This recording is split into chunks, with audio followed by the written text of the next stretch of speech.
Mis hermanos, buenos días o tardes, no sé en qué momento estén escuchando y viendo este video. Les agradezco su confianza, qué bueno que seguimos juntos meditando la palabra de Dios. Los sigo invitando a que me regalen un like al terminar de escucharlo, si les gusta, obviamente, que lo compartan con sus amigos, que no les dé vergüenza, sean partícipes en la evangelización utilizando las redes sociales, compártanlo en Facebook, en Instagram, en donde todos los medios que sean necesarios. Lo he dicho otras veces, a lo mejor muchos ni te van a pelar o van a criticarte, pero si uno o dos personas, amigos tuyos, lo escuchan y Dios toca su corazón, ya hiciste una excelente obra el día de hoy. Entonces ayúdame compartiendo, suscríbete si no lo has hecho, que cada vez seamos más este grupo hermoso que a pesar de estar en diferentes partes del mundo, yo no me canso de agradecerle a Dios como desde España, desde Paraguay, desde Brasil, he tenido de repente algunos contactos se distancian por momento y luego regresan, pero desde Brasil, de Polonia, de muchas partes del mundo, obviamente de aquí de mi país, y yo soy un agradecido por Dios por eso, porque yo soy un instrumento solamente y es Dios quien ha estado tocando muchos corazones. Entonces, entre más lugares llegue y entre más personas toque, estamos dándole más gloria a Dios. Ojalá que puedas compartirlo y suscribirte, activar la campanita para que te avise cuando subo un nuevo video. Y pues bueno, hoy seguimos en este miércoles 5 de octubre que la Iglesia Católica celebra la memoria libre de Santa Faustina Kowalska. Hoy seguimos meditando la carta a los Gálatas. Hoy que pasamos al capítulo 2, los versículos del 1 al 2 y del 7 al 14. Pablo sigue narrándonos el itinerario de su conversión, sigue narrándonos todo lo que ha sido su vida, en su trayecto en esta hermosa misión que le tocó a él también de la predicación. Después de 14 años de ese encuentro que tuvo con Pedro y con Santiago, él se fue durante 14 años a seguir predicando en todos sus viajes apostólicos y hoy dice que después de 14 años regresa de nuevo a Jerusalén y lo acompañan Bernabé y Tito. Y regresa muy contento porque él, recordemos que fue criticado y cuestionado muchas veces en su ministerio apostólico porque no conoció a Jesús y no era de los 12. Y hoy dice, todos reconocieron que yo había recibido la misión de predicar el evangelio a los paganos, como Pedro había recibido la de predicarlo a los judíos, porque aquel que le dio poder a Pedro para ejercer el apostolado entre los judíos, me lo dio a mí para hacerlo entre los paganos. Entonces, Pablo regresa muy contento a Jerusalén y tiene un encuentro con Pedro nuevamente y ahora también Santiago y Juan. Esta lectura podemos considerarla en dos partes. Primero, con sede Jerusalén, ese encuentro con lo que Pablo le llama las columnas de la iglesia, Pedro, Santiago y Juan.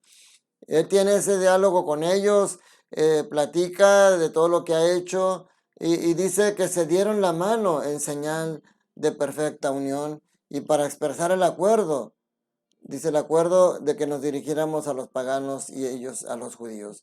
Entonces, este encuentro con la columna de la iglesia, como el mismo Pablo lo dice, fue muy hermoso, fue muy fructífero y todo quedó en santa paz y en santa unión. Sin embargo, hasta en las mejores familias hay discusiones, hasta en las mejores familias hay desavenencias.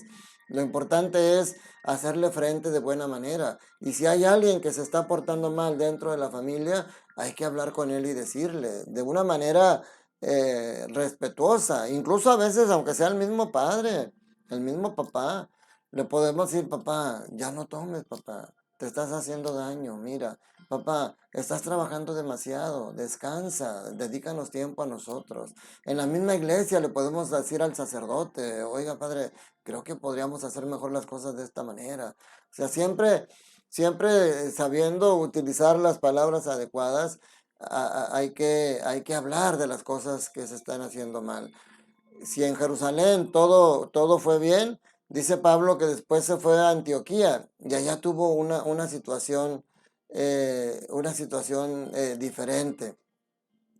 Porque en Antioquía había muchos paganos convertidos, mucha gente que se había convertido por la predicación de Pablo, de Bernabé, muchos convertidos al cristianismo, y cuando Pedro va a tener, a tener el encuentro con ellos, lo reciben con mucha alegría y él también comparte con ellos, con los paganos recién convertidos, se junta con ellos, comen juntos, convive con ellos.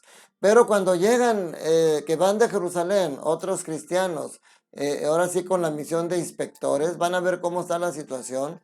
Cuando llegan esos cristianos de Jerusalén, Antioquía, Pedro tiene un cambio de repente.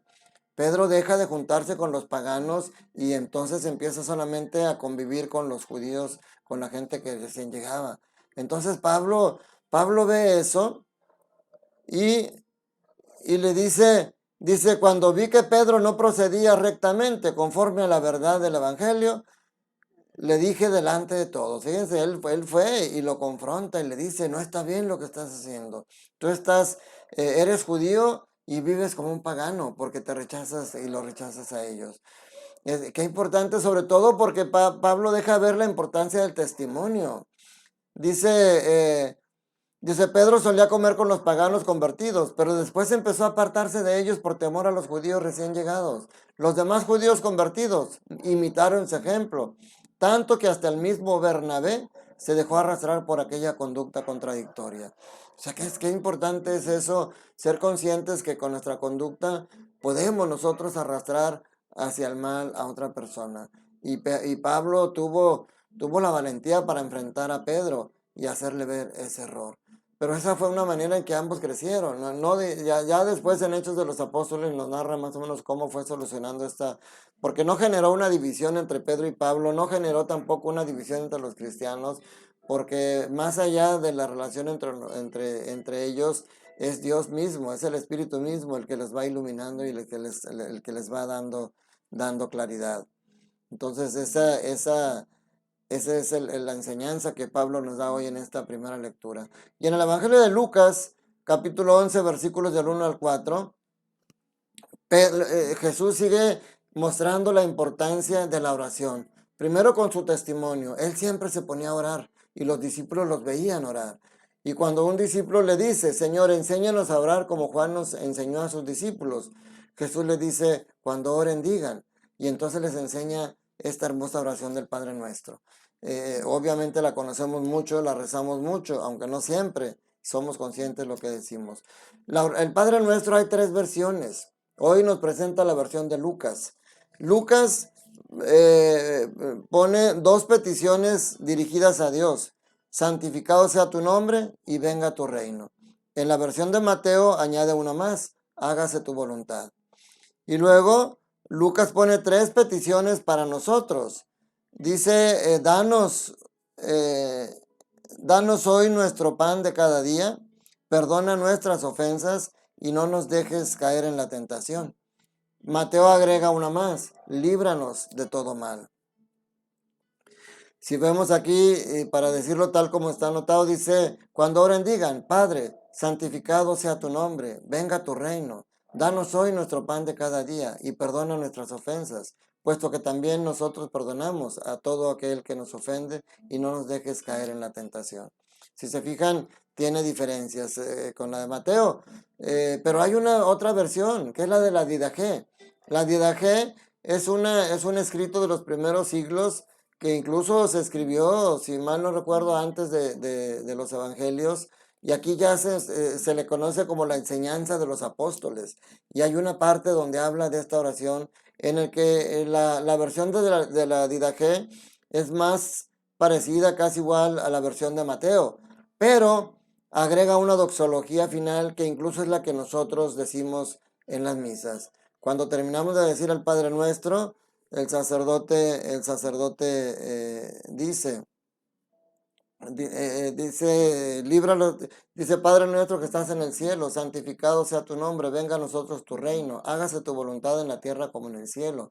Danos hoy nuestro pan de cada día, perdona nuestras ofensas, como también nosotros perdonamos a los que nos ofenden. No nos dejes caer en la tentación y líbranos del mal. Amén. Y luego dentro de la doxología dice, porque tuyo es el poder, tuyo el reinado por los siglos de los siglos. Amén. Esa doxología final la trae la Didaché y es la que nosotros decimos en la misa. Pero no importa la versión, no es porque digan cosas diferentes. Lo que importa es que entendamos lo que dice cada uno de esta oración. Es ese diálogo con el Padre que se hace cercano, que ya le llamamos Padre nuestro. Y es en ese diálogo en el que nos comprometemos a perdonar a nuestros hermanos como el mismo Señor nos perdona a nosotros. Lo importante es, como decíamos ayer, que seas consciente de la importancia de la oración en tu vida. Y no la reces de corrido, nada más como una obligación o por acabarla rápido. Haz la oración despacio. Entra, como dice en otro momento Jesús, entra, busca momentos de soledad, entra en tu cuarto, en tu oración, y ahí reza el Padre Nuestro, pero ahí dialoga, haz esa oración. Recuerda que la oración no es solamente rezar algo ya establecido, la oración es abrirle tu corazón a Dios, decirle todas tus inquietudes, todas tus angustias, y dejar que Él sea el que entre y sane esas inquietudes y sane esas angustias. Que la bendición de Dios Todopoderoso, Padre, Hijo y Espíritu Santo, descienda sobre ustedes, sus familias, trabajos y escuelas y permanezca para siempre. Te mando un fuerte abrazo, cuídate mucho, te deseo todo bien en el Señor.